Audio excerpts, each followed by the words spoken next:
Holy moly, moly, moly.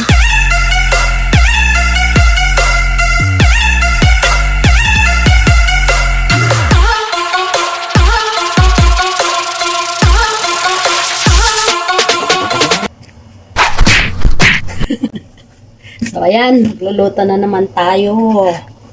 Mauna na naman tayo sa sabaw.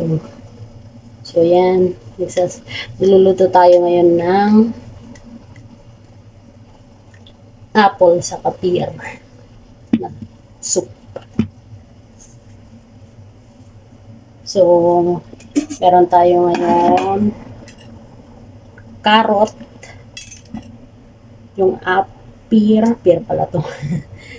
Apple, corn, tapos ito lily bulb, yan, tapos ladybell, red dates, figs, longan,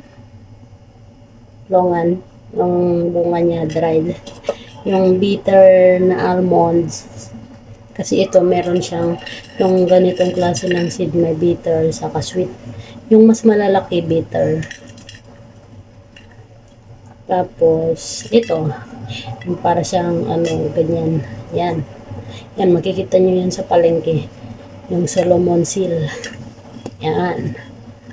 Tapos, pwede mo siyang lagyan din ng pork. So, since dalawa lang kami ng dalaga ko dito, hindi na namin lalagyan ng karne kasi nagda-diet kami ngayon. Sabi ka na. Yun, dapat, kung gusto nyo na may ihalong pork, pwede rin siya. Para kainin nyo na rin yung pork. Pero, hindi na namin kailangan yun kasi. Ayan. Nilasa na natin yung mga ingredients.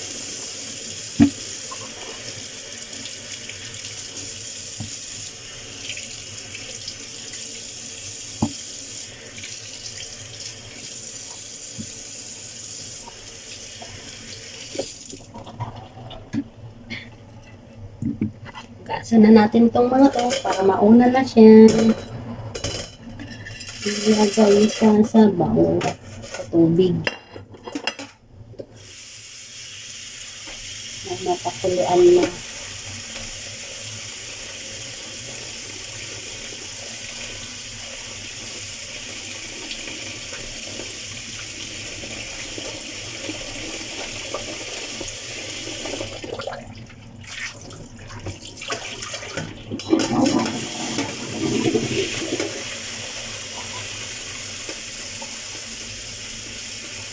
Yan. Napaka-healthy ang mga kinakain nila dito. Alam niyo yun sa atin, yung mga hindi natin pinapansin, mga kahoy-kahoy, yun sa Pilipinas, sa kanila dito, pinakikinabangan nila. Ito, diba? Inom mo yung mga ganito. Hindi naman natin alam ito kung ano yung mga to. Para siyang ugat-ugat lang. Diba? O sa kanila, tawag nila dito ladybell. Yan. Saka ito, yung mahaba na to, Solomon seal. Tapos yung mga pigs. Yan, ginagawa nilang soup, diba?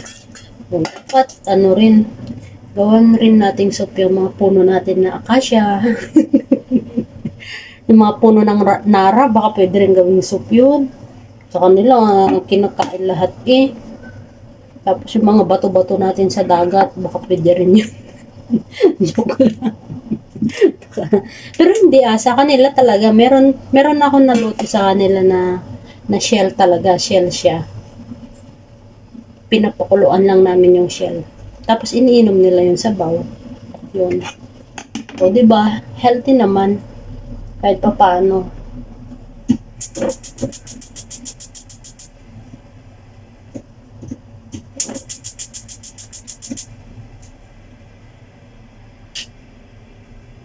Kasi sa kanila, ang nila, lahat ng nandito sa mundo, pwedeng pagkinabangan. Yun ang kasi nila.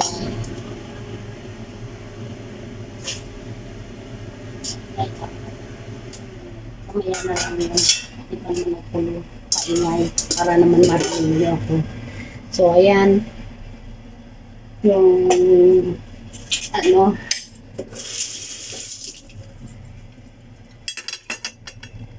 kuhain na natin to. Actually, yung iba, yung mga amo ko naman kasi hindi naman nila kinakain. Yung iba, pinababalatan kasi kinakain siya dito. Dito kasi hindi naman nila usually kinakain na pag nagawaan ng ano. Kaya hindi ko na siya binabalatan. Para ano rin, di mas masabaw, mas malasa, pati skin nilagay, diba? Basta ugasan mo lang. Yan. Para ano. Yan.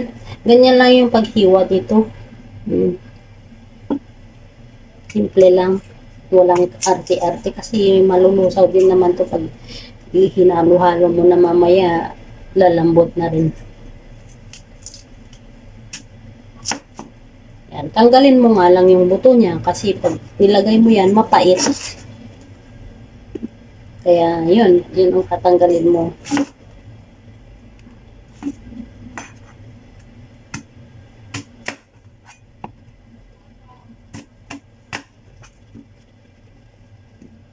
Yan. Pwede kayo maglagay ng tatlo. Tigas naman itong pit na to. Kasi ano, yung buto niya matigas. Yun. Kaya kailangan tanggalin yung buto kasi mapait na yun. Pag ilagay. Diba? Sa atin sa Pilipinas, kinakain lang natin to. Hindi natin ginagawang sabaw. So, siguro yung mga ibang prutas din natin, pwede rin natin gawin sabawan. Yung ano, kagaya ng yung santol naman, ginagata rin naman yung santol. Yung bayabas, ganon din, ginagata din yan. Ginagataan. Yung mga ano, yung saging, pwede rin. Nagagata rin yan. Puro gata-gata lang tayo kasi. Sa kanila naman ayaw masyado ng magkata-gata dito. Malinam kasi. Ayaw nila ng malinam masyado.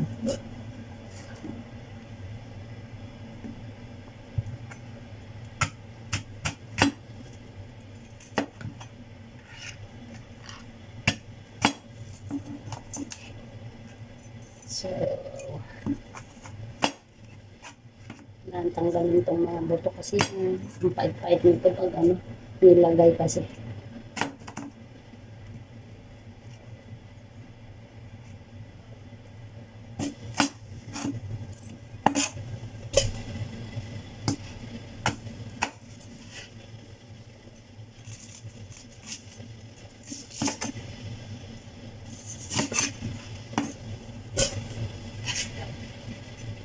Simple lang magluto nito kasi pag naiwan mo na lahat, lagay mo na lahat ng mga ingredients, ano nga lang, matagal siya. Kasi mga 2 oras, yun, nalutuin. Pwede rin 1.5. Pwede na rin. Pag gusto mo kainin yung mga laman-laman niya, ingredients niya, yun. Pero sila kasi, pag ganito na yung niluto ko, ano na lang yung kinakain nila. Yung sabaw na lang talaga. Yan.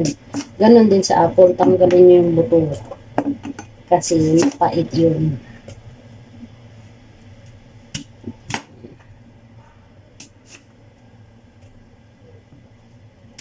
Pero masarap to. Maano lang. Matamis. Matamis siya. Masarap to pag ano, pag mga winter. Yan.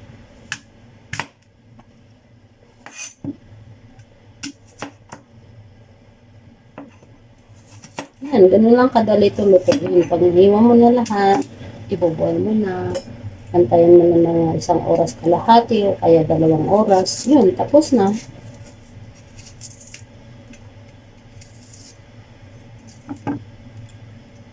Yun, pag ano, yung mga nahihirapan dyan, yung mga baguhan pa lang dito na ano, nag-iisip ng mga ganitong klaseng ano, makikita nyo yung mga ingredients sa mga bilihan ng mga soup, sa palengke, yun. Makikita nyo yan sila. Kaya yung mga ano,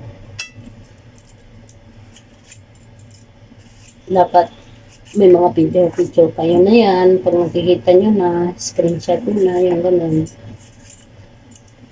Para pakita nyo doon, alam na nila yan pag pinakita nyo.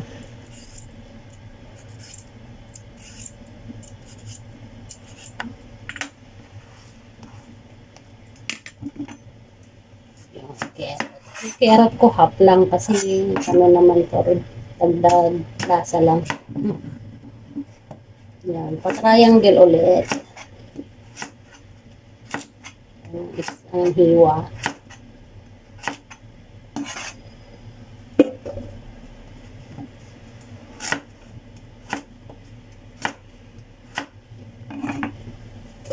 Yun, lagyan na natin.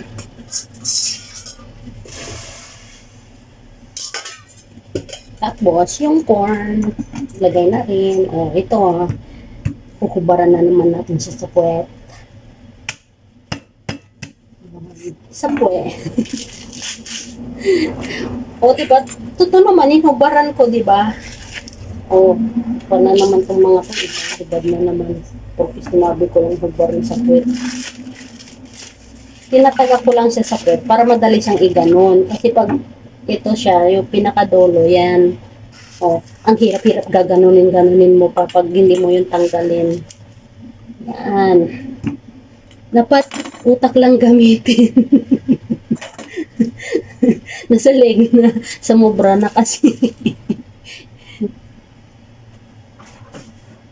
Sumubra na yung kakaisip sa lulutuin. Kaya yung utak na punta na sa leg.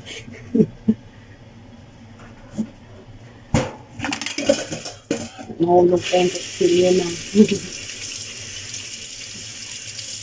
So, ayan, magamadali na magluto kaya ano, hapon na, gabi na. Kasi kung late ka rin magluto, late ka rin matatapos. Ayan. So, lalagyan na rin natin yung corn. Ingat-ingat lang pag ano, o yan. Ilayo mo yung isang kamay mo. Baka mataga, masama sa soup. Yun. So, yun na. Yung sabaw natin, napapakulan natin mga 2 oras mahigit. Ay, 2 oras lang pala o kaya 1.5 oras. Yan. Yan na siya. Antayin ko na lang lutuin yan ng mga 2 oras o kaya 1.5. So, yan. Yan na naman yung apple soup natin. Yan kasi nandyan yung camera ko. Nabiling tuloy. So, so yan. Tapos na naman yung vlog natin na isang soup sa araw na to. Kasi wala kaming, 2 lang kami ng alaga ko. So, wala kaming dinner, mga ano nilang kami, macaroni lang. Yun. So, bye-bye. So, ayan na siya. Musok na pati. So, ayan na yung sabaw. Ayan. Medyo malapot-lapot na. Pag niluto nyo na siya, malapot-lapot na yung ano niya. Yan. Malapot-lapot na yung soup niya. Saka masarap na siya. So, yan. Madali lang siya lutuin.